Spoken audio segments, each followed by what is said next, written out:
Marilyn Monroe. She was the sex symbol that defined an entire generation. In many ways, the life of Marilyn Monroe was tragic. From an early age, her mother was diagnosed with paranoid schizophrenia and she was taken into care. While in care, she was abused. From the age of 7, she was physically and sexually abused. Now, I bring this up because knowing the background and knowing her history makes her life even more extraordinary. But it also perhaps explains some of the sadness in her life that perhaps led to her death. But there are people that don't believe her tragic loss of life was an accident or suicide. They believe she was murdered. I'm going to let Dr. Stephen Greer here explain his theory, but then I'm going to tell you what I think about it. I'm also going to tell you how I believe there might be perhaps another explanation. Of this is the Marilyn Monroe document. It's basically a death warrant for poor Marilyn Monroe. And you look at the date on it, 3 August 1962. They found her dead the 5th of August. It's signed by James Jesus Angleton III at the bottom. Project Moondust up at the top, and Project 46. These are correct code names and code numbers for UFO ET related projects by the agency as of that date. And as you read through it, and it gives some background, it's a wiretap summary if you look at the top of it. I know it's a very degraded document, but it's a wiretap summary of telephone conversations between Marilyn Monroe and Robert Kennedy, the Attorney General, and a guy named Rothberg, who was an art dealer in New York. And they were tapping Marilyn's phone because she had had tryst, as it says here, with the president. And everyone knows now she had an affair with both Jack Kennedy and Robert Kennedy. And in pillow talk, the president had told her some things. And it says one such secret that she was going to divulge in a news conference mentions the visit by the president at a secret airbase for the purpose of inspecting things from outer space. I don't think they're talking about meteorites. Kilgallen, who had been a reporter who dug into this, replied that she knew what might be the source of the visit. In the mid-50s, Kilgallen learned of a secret effort by US and UK governments to identify the origins of crashed spacecraft and dead bodies from a British government official. That was Lord Mountbatten. Kilgallen believed the story, who was later blown up by an IRA bomb, or so it was made to appear.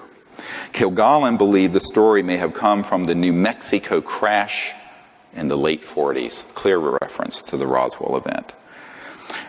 And she said that if the story is true, it would cause terrible embarrassment to Jack and his plans to have NASA put men on the moon, because we were using old rockets from the 40s when this secret organization already had anti-gravity under control.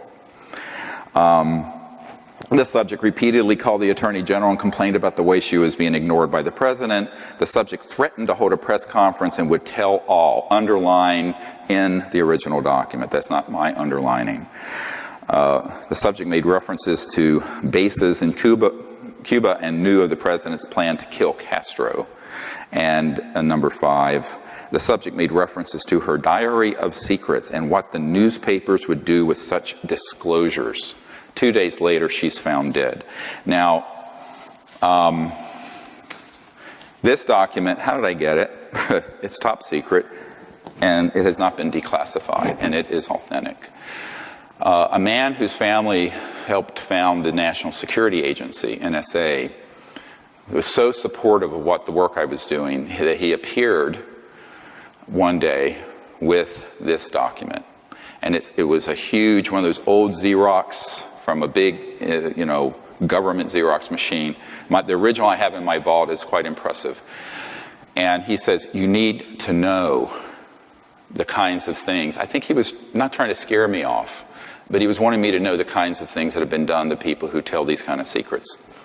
And so he gave me this document, and as soon as I saw it, I suspected it was legitimate. Later, I had it inspected by a man who I don't wish to name, but he was the officer who was General Odom, O-D-O-M, who was head of the NSA for years. He was General Odom's right-hand guy, literally carried his briefcase. And he became a document authenticator and a lecturer at University of Maryland who, frankly, when he looked at it, he says, without me taking it from the vault myself, I can tell you 95% certainty it's authentic because everything in it. So basically what happened is that Marilyn Monroe was being jilted by the Kennedys because it was becoming too well known they were having an affair. The Kennedys did not order her assassination. Angleton did. Now, who is Angleton? Angleton was the big, whole books have been written about this guy. James Jesus Angleton III was the guy who at the CIA was the big mole hunter. He was the guy who would chase down anywhere a leak was coming from and had everyone tapped.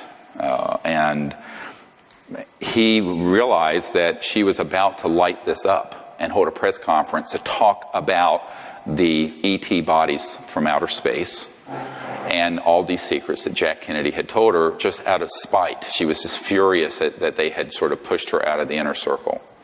And, you know, the whole thing about a woman scorned. But unfortunately for Marilyn, it cost her her life. I later, after I got this document, met with a man who at that time had worked in the intelligence unit of the Los Angeles Police Department, who separately had a wiretap on her in her home, who confirmed to me this was 100% true.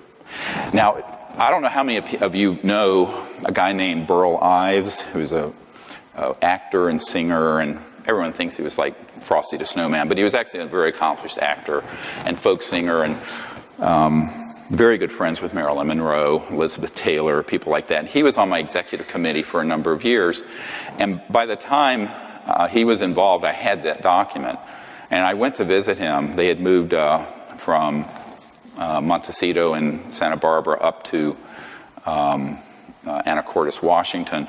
And I was in his room. I was actually sitting on the edge of his bed. He was up there in years, big jolly guy, great bear of a guy. And I shared this document with him. He says, oh my God. And he's a 33rd degree Mason, by the way. He says, we all know, every one of us knew Marilyn had been killed, but we never knew why. We had no idea why. This is why.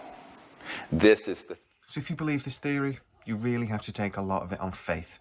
You have to believe that Dr. Stephen Greer really does have the proof that he says he has. He talks about code words in the document being genuine words related to alien and UFO activity. I can't verify that. We have to take that on faith. We also then have to take on faith this person that he refuses to name, but then gives plenty of information that anybody actually in the intelligence services would be able to use very easily to identify him. One other point I'd quickly like to make about the document is that when he mentions that it was related to space or related to objects from space, he says, well, they're not going to be talking about meteors, are they? Perhaps you did know things related to space, but it was more to do with the space race, more to do with the paranoia around Russia at the time. I wholeheartedly believe that elements of the American government considered this relationship to be incredibly dangerous to national security. And JFK had already seriously angered elements of the industrial military complex. Just one example of that is how he killed Operation Northwood. Was the revelations Marilyn was threatening to make possibly going to threaten a bigger plot, a bigger plan, something that was already in motion? I honestly believe Marilyn probably did know many, many secrets. This was a woman that knew how to use men to her advantage and had a history of doing so. So was Marilyn silenced because her revelations could do more than just embarrass people or disclose the existence of aliens? Maybe there was a bigger plan at play, something that was about to happen, a plan that her revelations could put at risk. Did Marilyn threaten the plan to murder JFK? Being let out by Captain Fritz. There is a prisoner. There is Lee. He's been shot. He's been shot. Lee Oswald has been shot. There's a man with a gun. Absolute panic. The things Stephen Greer talks about, the secrets she could reveal, yeah, maybe they were as much to do with JFK and the secrets he was going to reveal as anything else. So perhaps her death was necessary for a greater plan to take place. But actually, could it have just been a tragic suicide, or even an accident, as we've seen so many times since with celebrities and barbiturates?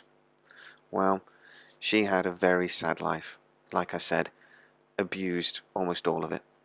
We also now know what Hollywood was like, so I can't help but wonder how much more abuse this poor woman had to suffer. She had a persona of a dumb blonde, but everything I read about her, every director that worked with her, says that that was not true.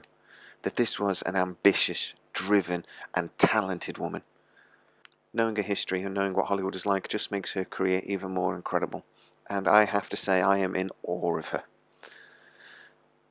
One thing that's interesting to know is that she actually fought with Fox and other studios almost her entire career. She fought and almost always won. One thing that she did that nobody else saw coming was create the Marilyn Monroe production company.